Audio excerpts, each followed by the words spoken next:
adalah NIM D1B1203006, salah satu mahasiswi dari Universitas Megariski Makassar. Jadi di video kali ini saya akan membahas tentang pengertian dari spesimen sperma, cara pengambilan spesimen, penanganan spesimen, pengawetan spesimen, penyakit atau kondisi yang berhubungan dengan pemeriksaan spesimen, faktor pencetus, serta nilai normal sampel. Sperma adalah zat setengah cair atau setengah kental yang terdiri dari dua bagian, yaitu plasma sperma dan spermatozoa. Plasma sperma dihasilkan oleh kelenjar-kelenjar prostat, vesika seminalis, epididymit, Cowper, dan Litter. Sedangkan spermatozoa dihasilkan oleh aktivitas tubulus seminiferus.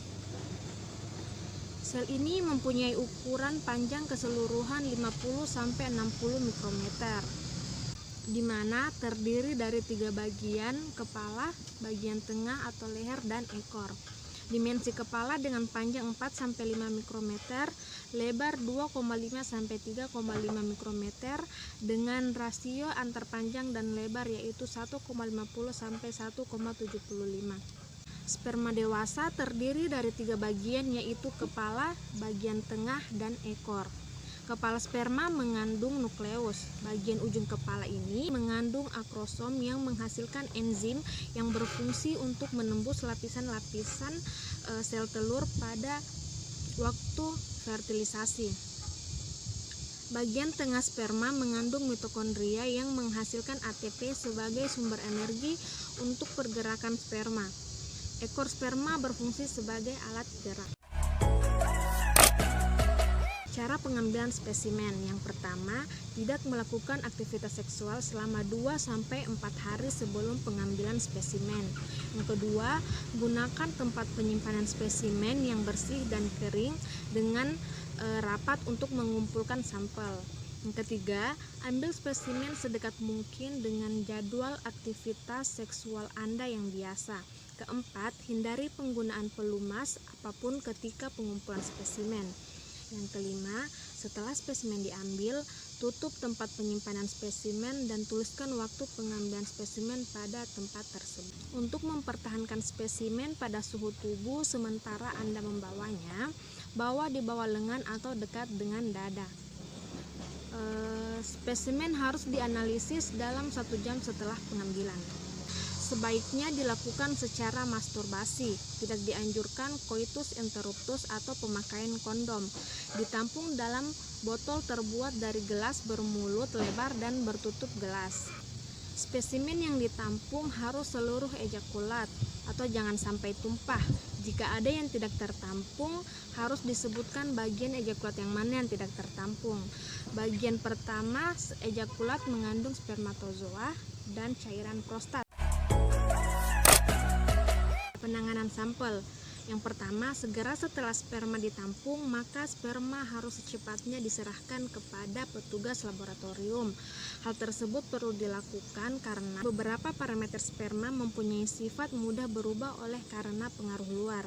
Sperma yang dibiarkan begitu saja akan berubah pH, viskositas, motilitas, dan berbagai sifat biokimia. Teknisi laboratorium harus hati-hati terhadap sampel semen yang mungkin mengandung virus-virus yang berbahaya seperti HIV, hepatitis, dan herpes. Jadi untuk pengawetan spesimennya sendiri tidak ada pemberian pengawet pada sampel spesimen sperma. Tetapi hal penting yang perlu disampaikan kepada pasien yaitu sampel sperma harus disimpan sesuai suhu tubuh. Jika suhu terlalu hangat atau terlalu dingin, hasil pemeriksaan tidak akan akurat. Hal penting kedua adalah sampel sperma harus segera dibawa ke laboratorium dalam jangka waktu 30-60 menit setelah sperma diambil. Tindakan ini dilakukan untuk mendapatkan sampel sperma yang baik dan hasil tes yang akurat. Penyakit atau kondisi yang berhubungan dengan pemeriksaan sampel. Yang pertama yaitu tingkat kesuburan pria. Jadi pemeriksaan sperma dilakukan terhadap pria atau pasangan yang diduga memiliki masalah kesuburan. Tes ini umumnya dilakukan pada pasangan yang telah menjalani program kehamilan selama 12 bulan namun tidak mendapatkan hasil. Yang kedua yaitu keberhasilan vasektomi. Pemeriksaan ini dilakukan untuk memastikan tidak ada sperma yang terkandung di dalam semen pada pasien yang baru menjalani vasektomi. Yang ketiga, mendiagnosis sindrom Klinefelter, yaitu kondisi genetika yang terdiri pada pria ketika memiliki ekstra kromosom X. Kondisi ini ditandai dengan infertilitas. Untuk diagnostiknya sendiri ada dua, yaitu mikroskopik dan mikroskopik.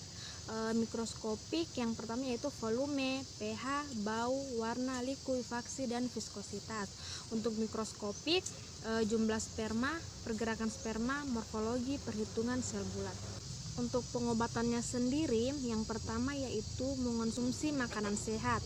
Perbanyak mengkonsumsi buah dan sayuran karena banyak mengandung antioksida yang dapat meningkatkan kesehatan sperma. Yang kedua, rutin berolahraga. Olahraga yang dilakukan secara rutin dapat meningkatkan kadar antioksidan yang berfungsi untuk melindungi sperma. Yang ketiga, menjaga berat badan ideal.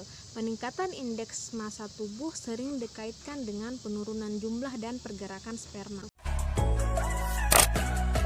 Faktor pencetus yang pertama yaitu stres. Pria yang merasa stres berkemungkinan memiliki konsentrasi sperma yang lebih sedikit dan sperma yang diproduksi pun memiliki kualitas yang buruk. Kemungkinan besar karena stres memicu pelepasan hormon steroid bernama glukokortikoid yang kemudian mempengaruhi tingkat testosteron dan produksi sperma. Yang kedua yaitu paparan zat kimia. Ketiga, paparan logam berat. Pria yang mengandung jumlah timbal dan kadmium yang tinggi dalam darahnya memiliki kualitas reproduksi yang rendah. Kualitas ini mencakup jumlah sperma yang rendah, kurangnya motilitas pada sperma, dan meningkatnya abnormalitas pada struktur sistem reproduksi. Kemudian itu radiasi.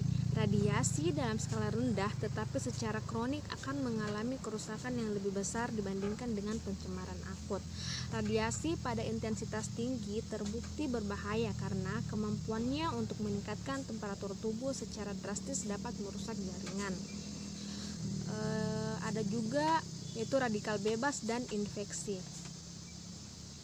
Keluhan yang biasa terjadi yang pertama yaitu menjalani program kehamilan selama 12 bulan namun tidak mendapatkan hasil. Yang kedua yaitu volume sperma yang sedikit dan encer. Nilai normal sampel. Pertama yaitu dari jumlah spermanya 20 juta hingga lebih dari 200 juta per mililiter. Bentuk sperma. Lebih dari 50% sperma memiliki bentuk normal.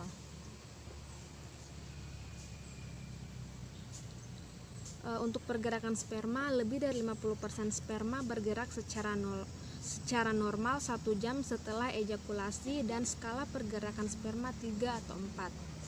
Tingkat keasamannya atau pH-nya itu 7,2 sampai 7,8. Volumenya 1,5 sampai 5 mili. Warna sperma putih hingga abu-abu. Waktu mencairnya yaitu 15 sampai 30 menit. Konsentrasi sperma merupakan jumlah sperma yang ada dalam 1 ml air mani. Menurut WHO, jumlah sperma yang normal itu sekurang-kurangnya 15 juta per mililiter atau tidak lebih sedikit dari 39 juta sperma per sampel. Yang kedua, jika jumlahnya kurang, maka hal ini mengindikasikan kondisi jumlah sperma rendah. Motilitas sperma. Motilitas sperma adalah kemampuan sperma untuk bergerak secara efisien. Motilitas rendah bisa mengurangi kemampuan sperma untuk bergerak melewati sistem reproduksi wanita untuk membuahi sel telur dalam sampel pada umumnya. Setidaknya 50% sperma menunjukkan motilitas yang normal. Sperma yang memiliki ukuran dan bentuk abnormal bisa mengalami kesulitan